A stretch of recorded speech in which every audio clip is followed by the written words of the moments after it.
Magdala. Amén. Oramos. Señor y Padre eterno, estamos aquí disfrutando de tu gracia para poder aprender de tu palabra y poder ser receptores de la misma, Señor.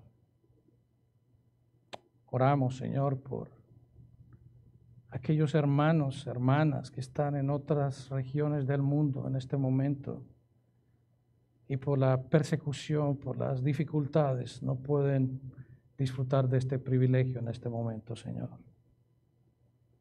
Como oraba mi hermano tempranamente, Señor, te pedimos por ese tu pueblo que está en Afganistán, esos siervos tuyos, esos misioneros, esos recién convertidos, esos hombres y mujeres que alaban tu nombre, aún en medio de estas circunstancias, Señor. Pedimos de tu gracia y tu favor, Señor, para que les des esa oportunidad, si es tu voluntad, Señor, que puedan salir de ese territorio en medio de estas circunstancias. Y si es tu voluntad que queden allí, Señor, que puedas tú protegerlos, puedas tú cubrirlos, Señor, y que puedan ellos continuar con esa obra que tú has iniciado en cada uno de ellos, Señor. Ellos más que nadie saben al Dios que sirven. Ellos más que nadie conocen a ese Dios del cual dependen. Y sabemos que tú, Señor, sea el resultado que ellos pudieran tener, siempre estarán delante de ti en tu presencia. Gracias, Señor, por cada uno de mis hermanos y hermanas en este lugar, Señor, y que podamos seguir en este propósito de conocerte más, enamorarnos más de ti y vivir como Cristo. Las palabras que salen de mi boca y los pensamientos de mi corazón sean siempre agradables a ti, Señor mío y Dios mío. En el nombre de Jesús que oramos. Amén y amén. Pueden tomar su asiento, por favor. Estamos viniendo al final de este capítulo 15 que hemos visto la gracia del Señor Jesucristo a un pueblo que no es el pueblo escogido de Dios, el pueblo que estaba apartado, que estaba alejado de la ciudadanía de Dios. En la semana anterior vimos cómo el Señor Jesucristo se había trasladado al lado norte, cerca al mar Mediterráneo, a un lugar que se llama Tiro y Sidón. Él estaba allí, había una mujer cananea que iba detrás de él, iba dando voces, gritando, pidiendo ayuda, clamando por misericordia porque su hija estaba gravemente atormentada. El Señor está caminando, la ignora, después los discípulos vienen, se quejan de ella, el Señor después dice que no ha venido para dar el pan de los hijos a los perrillos. Y Jesús pone a prueba a esta mujer. Y esta mujer fue tanta su confianza en ese Mesías, el Mesías de los judíos, que hizo para sí su Mesías y su Señor, que le dijo: Señor, también los perrillos comen de las migajas de los hijos. Señor Jesucristo le dijo: oh mujer, grande es tu fe. Esta mujer comprendió y confesó que Jesús no es solamente el Mesías judío, sino también el Mesías de toda la gente. El Mesías prometido de todos, el Hijo de David. Y la grandeza de su fe estaba en que ella entendió y confesó no solamente que era un perro gentil, sino que creyó en Jesús como su Salvador. Y la noticia de Jesús sanando a esta mujer, a la hija de esta mujer cananea, probablemente se expandió por toda la región, Y ahora el versículo 29 de Mateo 15 dice que Jesús pasó de allí y vino junto al mar de Galilea. El mar de Galilea, ya todos conocemos, está en la parte sur y está en esa región donde el Señor generalmente compartía con sus discípulos. si podemos ver en el mapa, el Señor Jesucristo se encontraba en esta zona de Tiro y Sidón. Él ahora se traslada nuevamente haciendo el mismo recorrido que había hecho, pero ahora viene a esta zona de acá. Esta zona de acá, al lado este del mar de Galilea, que es una zona que se conoce como Decápolis. Decápolis es una región que contiene 10 ciudades. 10 ciudades que generalmente son conocidas como paganas. Las ciudades donde la mayoría del pueblo era gentil. Personas que no adoraban al Dios de Israel. Y Jesús llega allí. Marcos, el versículo paralelo dice en el versículo 31, Marcos 7:31, volviendo a salir de la región de Tiro, vino por Sidón al mar de Galilea, pasando por la región de Decápolis. Jesús está allí. Él viene de una zona que era primordialmente gentil y se dirige a otra zona gentil. Jesús está allí y dice el versículo que subió al monte. Era una costumbre de Jesús subir a la montaña de la región donde él se encontraba. Lo hacía para estar solo, para orar y a veces también para una mayor comodidad y poder predicar a la gente desde una mejor posición. Y dice que se sentó allí, posiblemente para descansar un poco, cansado de su viaje. Recordemos que son aproximadamente unas 10 horas de camino las que él vuelve a repetir, o probablemente más porque él está bajando más al sur y está cansado. Él está allí y se reúnen algunas personas. Él está allí para orar y para dar instrucción a aquellos que estaban llegando en ese momento. Y Mateo escribe para unos lectores predominantemente judíos. Eso es lo que hemos entendido.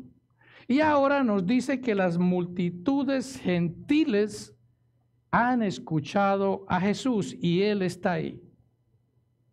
Este lugar, como podemos ver, no está muy lejos de la ciudad de Gadarena o Gadara, donde el Señor había sanado a un par de hombres que estaban poseídos por un demonio. Y desde luego en esta región Jesús era conocido porque ya había sucedido ese evento. O sea que esto, al llegar Jesús, ha hecho que muchas más personas se unan a la multitud para venirlo a ver. Ellos han escuchado de Jesús que Él hace milagros y ha sanado todo tipo de enfermedad imaginable. Entonces, ¿qué hacían ellos? Ellos traían a sus familiares, traían a sus personas cercanas, a sus amigos, para que fuesen sanados, Y Él los sanó a todos, aquellos que se acercaron a Él, por el poder de Dios. Jesús los sanó a toda esta comunidad gentil. Mateo 15:30 dice, y se le acercó mucha gente que traía consigo a cojos, ciegos, mudos, mancos y otros muchos enfermos, y los pusieron a los pies de Jesús y los sanó. ¡Wow! ¡Qué maravilla! ¡Qué poder el de Jesús! Todo esto llevado a cabo, obviamente, por ese mismo poder que únicamente es posible por Dios y llevado a cabo aquí por la segunda persona de la Trinidad, Dios encarnado. Y si analizamos el tipo de enfermedades, esto es lo que vemos en Isaías 35. Un pasaje que habla de la venida del reino de Dios y que habla de estos mismos acontecimientos. Isaías 35:5 dice, entonces los ojos de los ciegos serán abiertos y los oídos de los sordos se abrirán. Entonces el cojo saltará como un ciervo y cantará la lengua del mudo, porque aguas serán cavadas en el desierto y torrentes en la soledad. Esta es la promesa de Dios por medio de Isaías, que traería ese refrigerio, traería esa sanidad a estas personas que estaban físicamente enfermos, pero también habla que aguas cavadas en el desierto. Aquellas personas que estaban en aflicciones vendrían aguas de refresco, y aquellos que estaban en soledad vendrían torrentes que servirían de compañía, que no estuviera solo. O sea que este pasaje presenta todo tipo de sanidades, también mostrando en ciertos términos que el reino de Dios ha venido. Esto es lo que Jesús hace manifiesto en este momento. Y desde luego Marcos nos hace ver cómo el Antiguo Testamento se está uniendo a aquello que Jesús está llevando a cabo en aquel momento. Versículo 31. De manera que la multitud se maravillaba, estaba asombrada, estaba atónita, estaba sin palabras, dice, viendo a los mudos hablar. Personas que sus lenguas y bocas por mucho tiempo no podían hablar, ahora estaban comunicando palabras de una forma clara. Dice, los mancos sanados, cojos andando, personas con extremidades que estaban afectadas, manos, pies que no podían moverse, personas inválidas son restauradas a su propia salud, fuerza y habilidad para poder caminar y ejercer todo tipo de actividad física. Y los ciegos ver, aquellos que no podían ver, sus córneas, sus nervios ópticos fueron restaurados, fueron traídos nuevamente a vida y estas personas podían ver. Y la multitud se maravillaban y glorificaban a Dios por lo que Jesús hacía. Esto es lo que trae los milagros. Esto es lo que trae esas obras extraordinarias de Jesús. Glorificaban a Dios, glorificaban al Padre, porque Jesús, como la segunda persona de la Trinidad, estaba llevando a cabo estas maravillas, estos milagros que solamente Él puede hacer. Y recordamos que algo parecido sucedió en Capernaum cuando Jesús sanó a un paralítico que fue descolgado por el techo de esa casa. Mateo 9:8 dice, y la gente al verlo, o sea, al ver a este paralítico caminar, se maravilló y glorificó a Dios, que había dado tal potestad a los hombres. Ese poder que Dios le había dado a Jesús para poder restaurar a este hombre. ¿Y qué era el producto de este milagro? Maravillarse, asombrarse, reconocer que eso no lo puede hacer ningún ser humano, sino que solamente Dios. Y por eso dice, y glorificado a Dios. Y el reino de los cielos ha llegado, pero está viniendo no solamente o exclusivamente al pueblo judío, no. Ahora ha llegado al pueblo gentil. ¿Y por qué sabemos nosotros que había llegado al pueblo gentil? Aparte de la descripción que hicimos ahora geográficamente, por la descripción que Mateo hace, Mateo 15:31. De manera que la multitud se maravillaba y glorificaban al Dios de Israel. Porque para ellos en esa región, ellos tenían otro tipo de dioses. Otro tipo de dioses paganos que ellos adoraban, pero ellos pudieron apreciar que eso que Jesús había hecho era algo que solamente Dios podía hacer, ningún dios pagano pudiera llevar a cabo.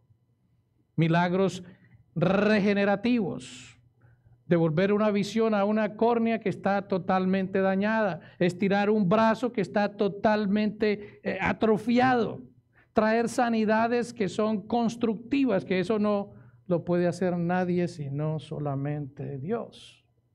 Y ciertamente, cuando Él dice al Dios de Israel, ciertamente están haciendo una designación de aquel Dios, el Dios de Abraham, Isaac y Jacob. Estos gentiles estaban maravillados del poder de Jesús y por lo tanto glorificaban al Dios de Israel, el verdadero Dios, cuyo poder únicamente hace tales milagros.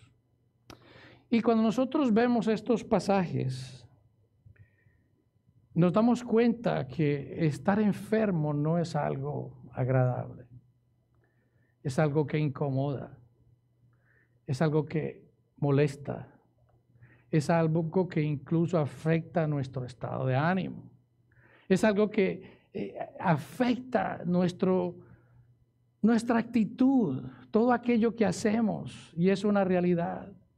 Estar enfermo no es bueno, no es fácil. No es bueno en el sentido de que nos anula nuestra común o cotidiana actividad que llevamos normalmente. Y cuando estamos enfermos, quisiéramos hacer cualquier cosa para estar aliviados. Es una realidad. Y oramos y pedimos al Señor. Y eso está bien. La palabra misma nos indica o nos lleva a hacer ello. Tercera de Juan 1:2 dice: amado, yo deseo que tú seas prosperado en todas las cosas y que tengas salud, así como prospera tu alma. Que en la misma forma que esta persona es el deseo de que tenga salud, así mismo que su alma sea prosperada. Es una oración conjunta, una oración para que en medio de esas circunstancias su alma también sea prosperada. Jeremías 17:14 dice la palabra: sáname, oh Jehová, y seré sano. Sálvame y seré salvo, porque tú eres mi alabanza. Wow. Una alabanza, una oración al Señor, reconociendo que Él es el único que tiene el poder para sanar, el único que Él tiene el poder para salvar.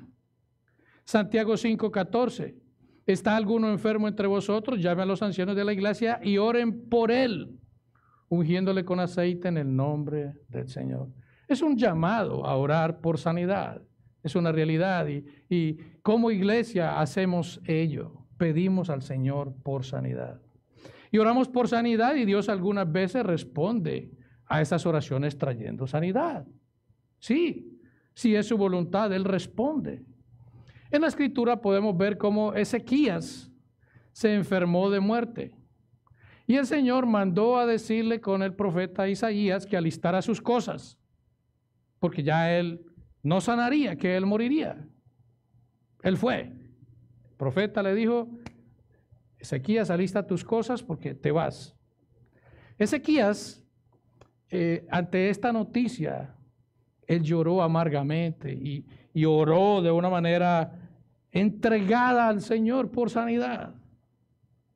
Oró de una manera insistente, y dice la Escritura en Segunda de Reyes 25 que ya iba Isaías caminando, saliendo de ese lugar, cuando el Señor le dice, Segunda de Reyes 25, vuelve y di a Ezequías, príncipe de mi pueblo, así dice Jehová, el Dios de David tu padre, yo he oído tu oración y he visto tus lágrimas.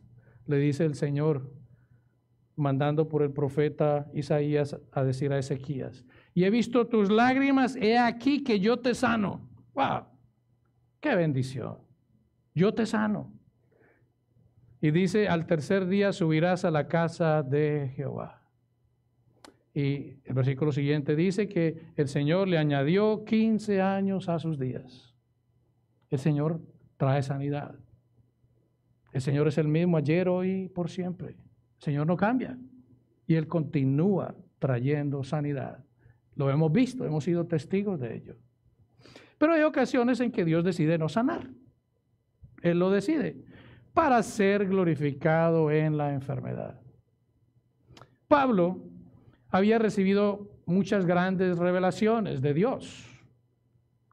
Y por lo tanto, era un hombre propenso a que pudiera caer en el pecado de orgullo. El Señor envió a él un aguijón para que su orgullo no se levantara. Segunda de Corintios 12:7 dice, para que la grandeza de las revelaciones no me exaltasen desmedidamente, aquí habla Pablo, porque todo lo que él había visto, según cuenta él mismo, estuvo en el tercer cielo. Para que esas revelaciones, esa grandeza que él había tenido, no lo exaltase desmedidamente, me fue dado un aguijón en mi carne, un mensajero de Satanás que me abofetee para que no me enaltezca en sobremanera. Y aunque la Biblia no nos dice la naturaleza exacta del aguijón de Pablo, muchos estudiosos afirman que el aguijón de Pablo se relacionaba con una enfermedad. Y este aguijón estaba dirigido prácticamente a su visión, a su manera de ver. Sus ojos eran afectados. De hecho, Pablo dice que debido a una enfermedad física, predicó el evangelio de los Gálatas al principio, Gálatas 4:13. Y esta enfermedad física, como decía, los estudiosos afirman que era algo en su visión, porque él dice a la iglesia de Galacia que si hubiesen sacado sus propios ojos, si fuera posible, para dárselos a él, Gálatas 4:15. Pablo incluso escribía en letra grande, y eso es otra afirmación de que su visión no estaba buena, Gálatas 6:11. Y cuando nos vamos al final del libro de Romanos, Tercio fue el que escribió esta carta, obviamente por dictación de Pablo. Entonces esto nos da a entender que lo que él tenía era un problema de enfermedad en su visión, algo que debió haberle afligido, haberle afectado seriamente. Y Pablo le pidió al Señor 3 veces que eliminase ese problema. Y fue una oración persistente, una oración constante, una oración que podemos imaginar que no fue muy corta. Pero ¿qué sucedió? Dice 2 Corintios 12:8, respecto a la cual 3 veces he rogado al Señor que lo quite de mí. Y me ha dicho, versículo 9, bástate mi gracia. El Señor simplemente dijo no a Pablo. No, bástate mi gracia, porque mi poder se perfecciona en la debilidad. Ese poder de Dios se perfeccionaría en la debilidad física de Pablo. Wow, es algo que es asombroso. Vemos que la enfermedad viene con un propósito para los hijos de Dios, para que el poder de Dios se perfeccionara en esa debilidad física. Entonces Pablo concluye de una manera en que él, en medio de esa enfermedad, glorificaba al Señor. Versículo 12, capítulo 12 de 2 Corintios, versículo 9, parte B. Por tanto, concluye el apóstol Pablo, de buena gana me gloriaré más bien en mis debilidades. Pablo toma esa determinación. Se iba a gloriar en sus debilidades, en su situación. La actitud que decidió tomar, no afligirse más por aquello que le estaba sucediendo, sino gloriarse en su debilidad, dice él, para que repose sobre mí el poder de Cristo. Wow. Él sabía que en medio de esa debilidad el poder de Cristo iba a permanecer, ese reposar es mantener allí, estar permanentemente. Y esa una actitud también en medio de aquellas enfermedades que el Señor no decide por su voluntad no sanar. Y vemos que lo hace con un doble propósito. Primero, para evitarnos circunstancias a nosotros. En este caso con Pablo, para que su corazón no se enalteciera, se enorgulleciera. Y también con un mayor propósito, para que su poder permaneciera en él en medio de esa debilidad. Pero Dios también a veces decide incluso que sus hijos mueran. Es una realidad para su gloria. Vemos cómo este gran amigo del Señor Jesucristo, Lázaro, ha enfermado. Las hermanas envían un mensajero a Jesús, que se encontraba en una región alejada de Betsaida, donde vivían ellos. Y Jesús recibe la noticia. Versículo 3 de Juan 11. Enviaron pues las hermanas para decir a Jesús, Señor, he aquí el que amas está enfermo. La noticia fue donde Jesús. Este mensajero se tomó aproximadamente 2 días para poder llegar de ahí a la región donde estaba Jesús. Versículo 4 de Juan 11. Oyéndolo Jesús dijo, esta enfermedad no es para muerte, sino para la gloria de Dios, para que el Hijo de Dios sea glorificado por ella. Jesús sabía que Lázaro iba a morir. Jesús estaba totalmente seguro que Lázaro iba a morir. Y Jesús deliberadamente se queda 2 días más en aquel lugar donde estaba. Jesús lo hace con un propósito. Desde luego no vamos a entrar en ese tema que es tan hermoso porque se nos iría el tiempo. Pero el punto aquí es que Lázaro iba a morir y Jesús lo sabe. Y Él permite que muera. Juan 11:14. Entonces Jesús les dijo claramente a sus discípulos 2 días después, Lázaro ha muerto. Versículo 15. Y me alegro por vosotros de no haber estado allí para que creáis. Mas vamos a Él. O sea que Jesús detiene esa ida donde se encontraba Lázaro con un propósito, ya lo vimos inicialmente, para la gloria de Dios y para que Jesús sea glorificado a través de ella. Pero lo hace también con otro propósito. ¿Para qué? Para que ellos crean. Para que ellos crean. O sea que cuando vemos estas circunstancias, nos damos cuenta que esto trae propósitos. Jesús deja morir a Lázaro para mostrar la gloria de Dios e intensificar la fe en sus discípulos.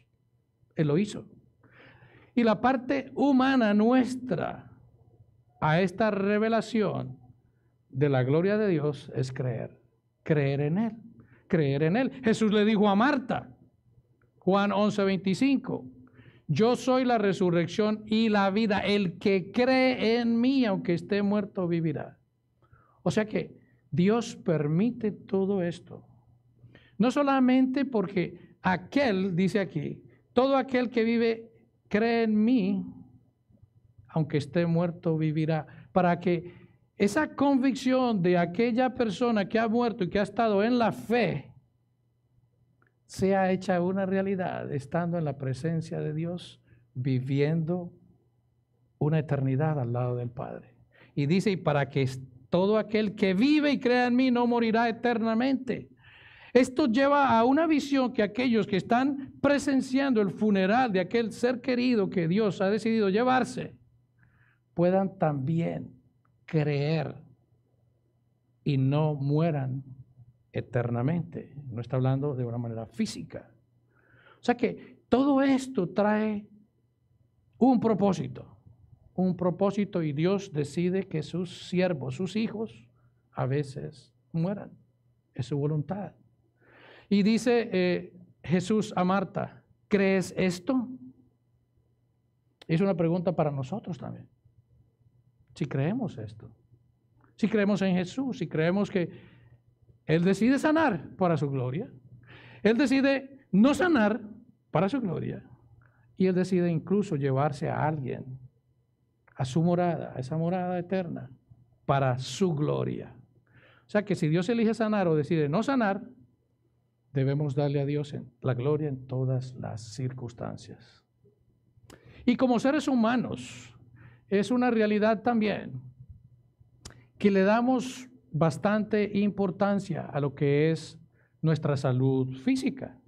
Nosotros nos cuidamos, hacemos dietas, evitamos comer ciertos alimentos, nos ejercitamos, tenemos bastante cuidado con nuestro cuerpo y eso está bien.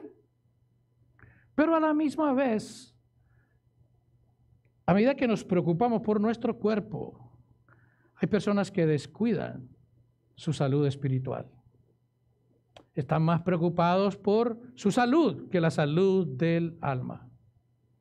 La gente le da más importancia a su salud física que a la salud del alma. La gente come varias veces al día, proteínas, que esto que me mantiene bien, vitaminas, pero no lee la Biblia ni siquiera una vez al día. Se preocupa más por la salud física y no se preocupa por la salud del alma. La gente, algunos van a la iglesia, pero muchos no van ni siquiera una vez a la semana. O sea que sí, van al gimnasio, están en actividad, están corriendo, pero a la iglesia sí no van, no se preocupan por la salud del alma. Y es una gran realidad. La gente está más preocupada por sus dietas, ejercicios, descansos, apropiados tratamientos médicos, pero no se preocupa por las cosas de Dios, las cuales tienen un significado eterno. No. J.C. Ryle, aquel predicador inglés, dijo: no olvidemos que nuestras almas tienen muchas más enfermedades que nuestros cuerpos. El alma tiene muchas más enfermedades que nuestros cuerpos. Nuestras almas están más afligidas por las enfermedades espirituales y son más difíciles de curar. De hecho, la enfermedad del alma es totalmente difícil de curar. Solamente hay un método para curarla. Y eso solamente es por medio de nuestro Señor Jesucristo. Solamente por Él, poniendo la fe en Él. Solamente poniendo nuestros pecados en Él. Abrazándolo a Él como nuestro Señor y Salvador. Es el único método para poder curar las enfermedades del alma. Y esa enfermedad del alma es el pecado. El pecado que condena eternamente. Isaías 1:5 dice: ¿por qué querréis ser castigados aún? ¿Todavía os rebelaréis? Toda cabeza está enferma y todo corazón doliente. Aquí está hablando de aquella enfermedad espiritual. Y hay una condenación por la enfermedad del alma, a menos que seamos curados por el Señor Jesucristo, que es el único capaz de sanar o curar nuestras almas. Primera de Pedro 2:24 dice: quien llevó él mismo nuestros pecados en su cuerpo sobre el madero, para que nosotros, estando muertos a nuestros pecados, vivamos a la justicia, y por cuya herida fuisteis sanados. Sanados espiritualmente. Y eso es una repetición prácticamente o eco de aquella profecía que había dicho Isaías en el capítulo 53, versículo 5. Le dice: mas él herido fue por nuestras rebeliones, molido por nuestros pecados, el castigo de nuestra paz sobre él fue, y por su llaga fuimos nosotros curados. O sea que la única medicina, por decirlo de una forma metafórica, para una salud o una enfermedad eterna del alma es solamente Jesucristo. Jesucristo. ¿Y te has dado cuenta de tu enfermedad espiritual? ¿Has analizado alguna vez cuál es esa enfermedad espiritual que específicamente está afectando tu salud del alma? Porque mucha gente no se ha dado cuenta de ello. No. Y precisamente se requiere que prestemos atención a esa salud que requiere nuestra alma. Es una realidad, porque nos preocupamos más por las finanzas que nuestra alma. Nos preocupamos más por el trabajo que nuestra alma. Nos preocupamos más por ciertas actividades que por nuestra alma. Y Jesús está llamando en este momento a que se venga al arrepentimiento y fe para que tu alma pueda ser sanada. Mateo entonces, versículo 30 del capítulo 15, continúa diciendo: y se le acercó mucha gente que traía consigo a cojos, ciegos, mudos, mancos y otros muchos enfermos, y lo pusieron a los pies de Jesús y los sanó, de manera que la multitud se maravillaba y glorificaban al Dios de Israel. Jesús los ha sanado a todos. Y vemos algo especial, que Jesús ha sanado a todos aquellos que le trajeron de la misma manera que Él sanó anteriormente en regiones judías. En su gracia el Señor ha sanado ahora a los gentiles.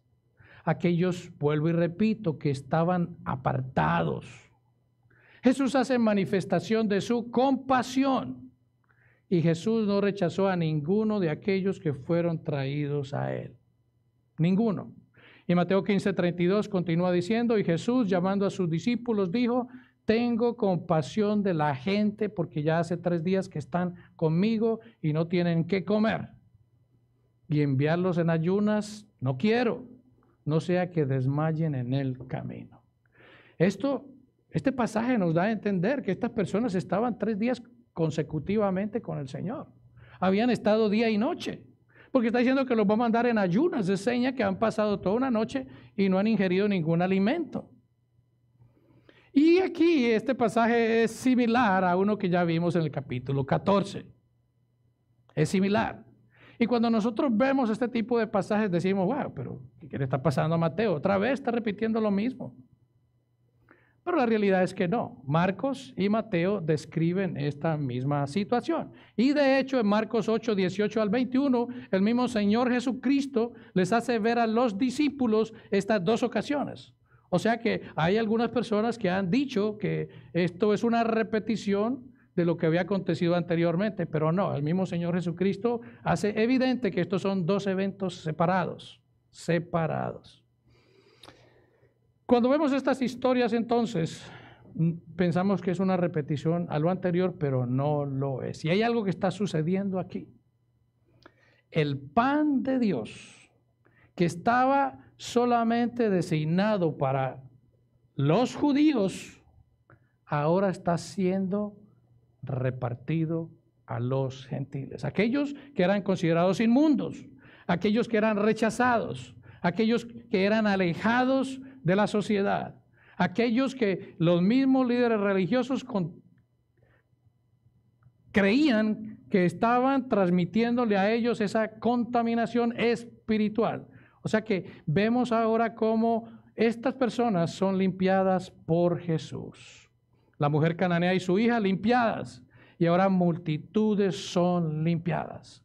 Y aunque vemos algunas similitudes entre estas dos ocasiones, por ejemplo, vemos que hay pan y pescado en ambos. Esto era un alimento común. Vemos también que ambos muestran a los discípulos distribuyendo el pan. Era una necesidad que ellos tenían que hacerlo porque eran muchas personas para hacer la distribución. Pero a la misma vez también las diferencias son también notorias. El número de las personas es diferente. Anteriormente eran 5,000, en esta ocasión son 4,000. La ubicación es diferente. Durante los 5,000 fue en la región de Betsaida, al noroeste del mar de Galilea. Ahora los 4,000 está en Decápolis, una parte más al sur, al lado del mar de Galilea. Si notamos también, no hay una mención de pasto en aquella circunstancia de los 5,000 que se recostaron en el pasto y Jesús los organizó en grupos de a 50 y de a 100. Aquí no sucede esto.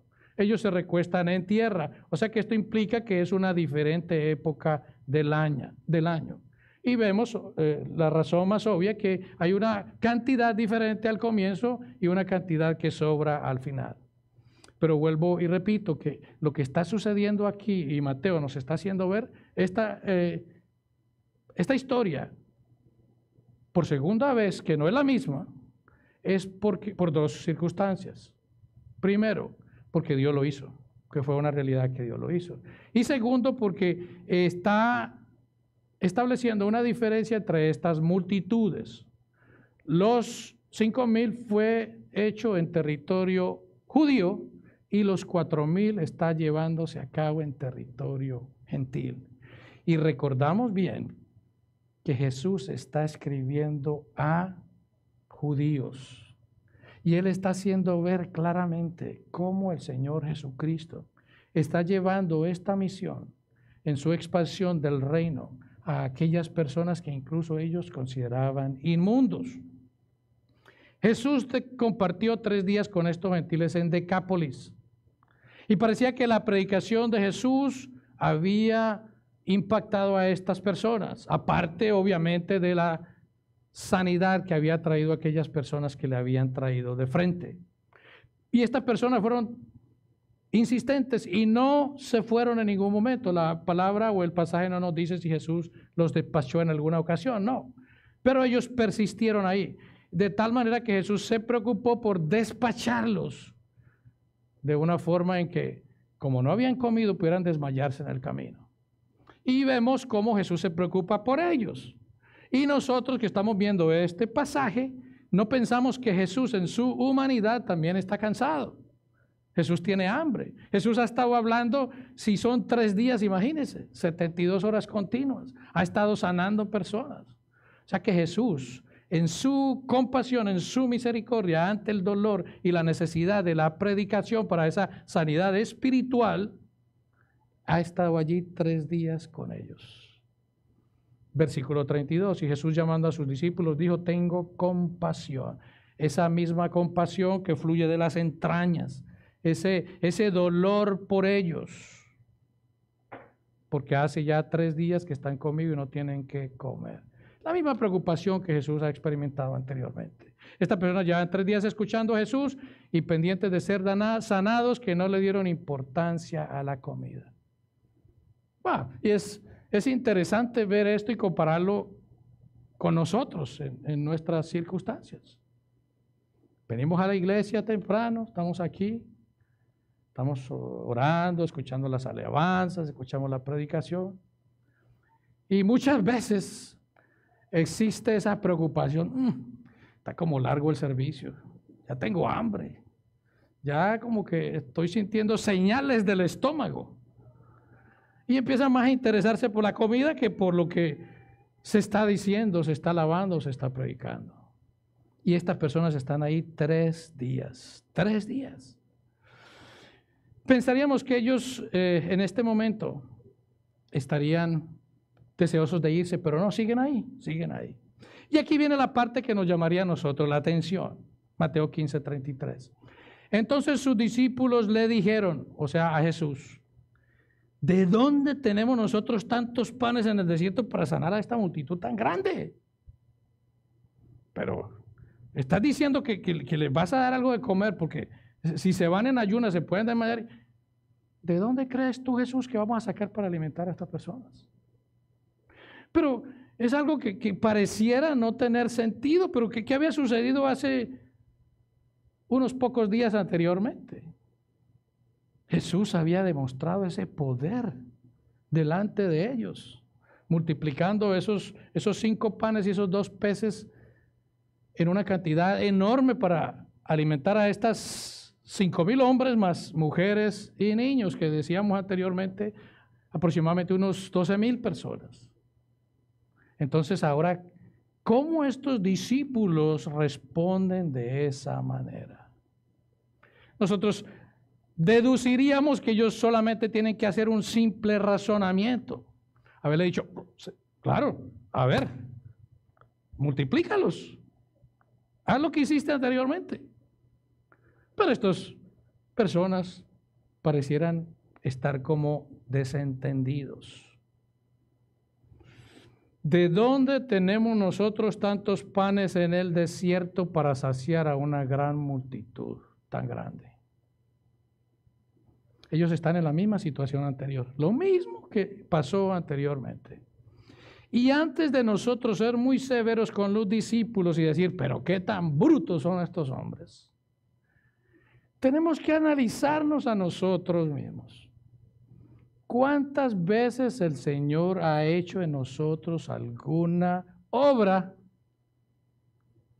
que nos hemos sorprendido, maravillado y agradecido al Señor? Y después nos vemos en esas mismas circunstancias y llegamos al momento en que decimos, Señor, ¿y ahora qué? ¿Qué vamos a hacer? Se nos olvida lo que ha sucedido anteriormente. Caemos en la misma exacta cosa.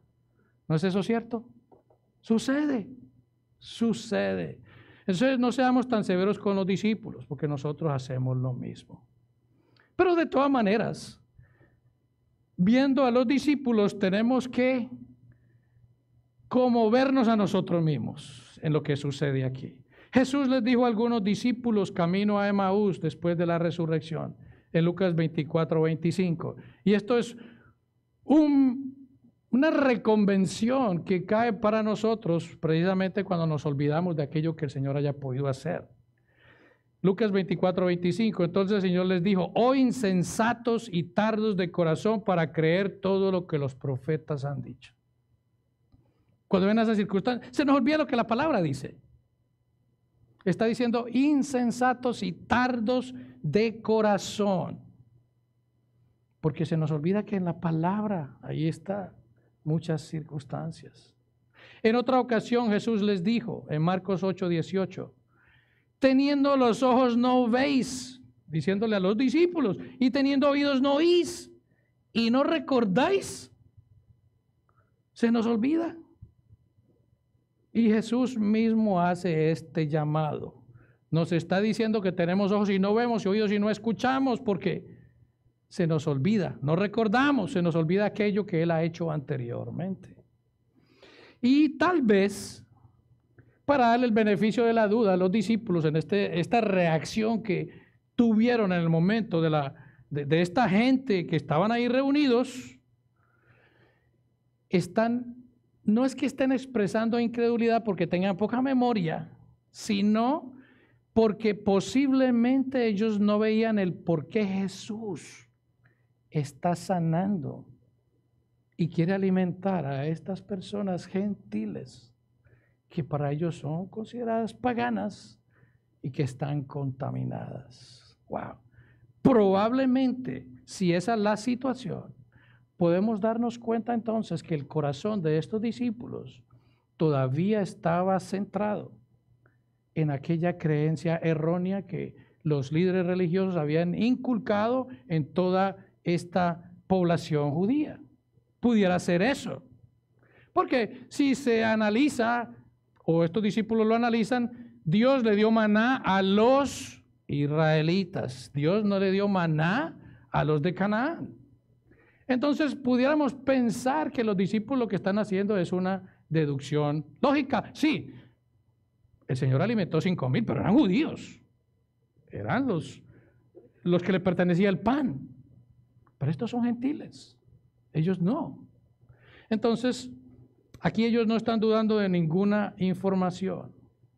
Aquí ellos están pensando de esa manera. Tanto así que cuando Jesús hace la pregunta, ellos responden. Anteriormente ellos fueron los primeros, cuando era el pueblo judío, que vinieron y le dijeron, aquí tenemos 5 panes y 2 peces. 14:17 de Mateo, eso lo vimos anteriormente. En este momento no dijeron nada. Jesús es el que pregunta, ¿cuántos panes tenéis? Y ellos dijeron, 7. Y unos pocos pececillos. Bueno, yo estoy poniendo un acento que yo no estoy diciendo que ellos lo hayan dicho, ¿no? Pero si ponemos el contexto, es probablemente que ellos en su pensamiento lo hubieran dicho de esa manera. Y entonces en nuestra imaginación pudiéramos decir que ellos no le ofrecieron lo que tenían a Jesús, sino que Él se los pidió. Wow, que es algo que vemos nuevamente, esa misma idea de distanciamiento con el pueblo gentil. Aquí ellos no están dando ninguna información y Jesús les pregunta, Mateo 15:35, y llamando a la multitud que se recostase en tierra, y tomando los 7 panes y los peces, dio gracias. La palabra dar gracias es la palabra que es conocida como Eucaristía. Esa es una palabra que nosotros los reformados no utilizamos mucho porque esa palabra Eucaristía es asociada con aquella terminología que se usa en la Iglesia Católica, pero eso significa dar gracias. Jesús en la ocasión anterior dijo que los bendijo. Es prácticamente lo mismo, es una bendición de agradecimiento al Señor por su provisión. Los partió y dio a sus discípulos, los discípulos lo dieron a la multitud, esta multitud gentil. Y comieron todos y se saciaron y recogieron lo que sobró de los pedazos 7 canastas. Esta también es una diferencia. Esta palabra canastas es una palabra que es diferente a la que se utilizó en los 5,000. Se utilizó la palabra cestas, que era un cesto de mimbre que los judíos utilizaban y era preferiblemente para transportar su comida kosher. Estas 7 canastas que aparecen aquí era una especie de recipiente que era algo simple y era algo que utilizaban los paganos. O sea que aquí vemos cómo se utiliza este tipo de diferenciación para darse cuenta de que una multiplicación de panes fue hecho a los judíos y esta es para los gentiles. Y vuelvo y repito que esto no es una repetición de la misma historia dando diferentes detalles, sino que lo que está sucediendo aquí es la expansión del privilegio que fue dado a la gente de Dios y ahora ese privilegio es dado a los gentiles, aquellos que estaban alejados, aquellos que no pertenecían al pacto, aquellos que eran considerados perros, aquellos que son los gentiles, aquellos que no estaban dentro de ese privilegio que tenía la nación de Israel. Y la gracia de Jesús se extiende a los perros gentiles, los enemigos de Dios. Y aquí no solamente estamos viendo una manada de personas que están siendo alimentadas y comerse el pan de los hijos. No estamos viendo solamente a una cananea que fue, digamos, bendecida por aquella sanidad traída a su hija, sino que vemos a unos gentiles que están recibiendo el beneficio que solamente había sido asignado inicialmente al pueblo judío. Jesús sale del territorio judío y trae el reino de Dios directamente a los enemigos de Dios. Jesús trae el reino de Dios a una población que era considerada enemiga del pueblo de Israel. ¡Wow! Eso nos hace recordar como cuando Jonás fue enviado a Nínive a traer la palabra a un pueblo pagano, rebelde y enemigo de Dios. O sea que Dios en su propósito inicia esa expansión del evangelio a los gentiles. Vemos la gracia de Jesús para personas que estaban fuera del pacto. Y eso precisamente es lo que ha sucedido con ustedes, eso precisamente es lo que ha sucedido conmigo. Estábamos alejados de Dios. Estábamos hechos a un lado por nuestra pecaminosidad, por estar apartados, por no pertenecer no estar en ese plan de Dios, pero hemos sido acercados.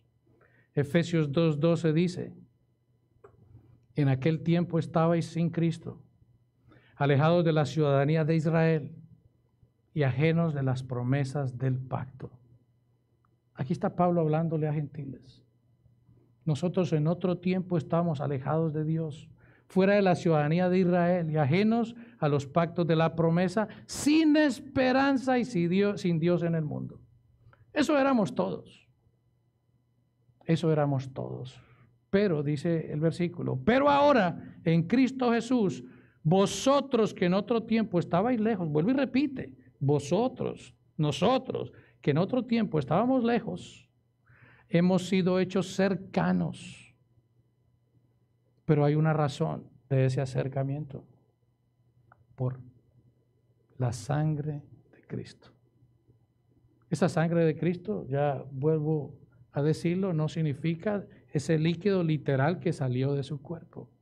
Sangre es la representación de la vida. Cuando habla de la sangre de Cristo, está hablando de Él dando su vida en la cruz para poder ser acercados, como dice aquí, a esta misma unidad a Dios. Efesios 2:14, porque Él, o sea Dios, es nuestra paz, o Cristo es nuestra paz, que de ambos pueblos hizo uno, derribando la pared intermedia de separación. Ya no hay diferencia. Tanto aquellos que habían sido escogidos por Dios para que el mensaje del evangelio llegara primeramente, ya ahora se empieza a expandir al pueblo gentil. Y esto es lo que Mateo está haciendo evidente en este capítulo. Ya empieza esa expansión ahora del ministerio de Jesús. Y aquí vemos otra cosa finalmente. ¿Cuántas personas fueron alimentadas y cuántas canastas sobraron? Bueno, esta diferencia la vemos, obviamente. En la anterior fueron 12 cestas y en esta son 7 canastas. Y vemos que también fueron alimentados 5,000 hombres más mujeres y niños. En esta ocasión fueron alimentados 4,000 hombres más mujeres y niños. Pudiéramos asumir aquí que fueron aproximadamente unas 9,000 personas. Pero entonces lo que vemos es una disminución de las cantidades aquí con relación al primer evento. Incluso cuando ambos son impresionantes, porque aquel milagro creativo que hizo Dios, de hacer esta multiplicación de panes donde no habían y peces donde no habían. Pero se puede ver que aquí hay una disminución de los valores anteriores, simplemente para indicar que de todas maneras hay una prioridad de Jesús en aquel momento al pueblo judío. Al pueblo judío. Lo había. Hay una prioridad en su misión inicial a los judíos por parte de Jesús. Porque la realidad es que Jesús vino primeramente a los judíos. Y quizás esto indica su prioridad. Pero en esta realidad que vemos aquí, Jesús nunca dejó a un lado a este pueblo gentil. Nunca dejó a un lado a aquellos que estaban apartados del pacto. Porque Jesús dice en Juan 10:16, también tengo otras ovejas que no son de este redil. Son ovejas que están fuera. Hay ovejas que están fuera. Dice, aquellas que también debo traer. O sea que debo traer es una misión que Jesús, aunque vino inicialmente por el pueblo judío, estaba en mente venir por el pueblo gentil. Dice, debo traer y oirán mi voz y habrá un rebaño y un pastor. Wow, ese rebaño es la iglesia de Dios. Ese rebaño somos nosotros. Ese rebaño somos nosotros que estábamos alejados, pero hemos sido cercanos ahora por Cristo. Y Él es nuestro pastor. Este es el rebaño. Esta es su iglesia. Somos el rebaño de Jesús. Gloria al Señor por ello. Así que, en esa misma misión que Jesús tiene aún ovejas que no estaban en ese rebaño, pero que también deben venir y deben oír su voz, es que está la misión de cada uno de nosotros, de continuar trayendo el mensaje a otras personas, para que estas personas que han estado alejadas puedan venir y unirse y ser parte de este mismo rebaño, y alabar, glorificar y adorar a ese pastor que es Jesucristo. Amén. Oramos.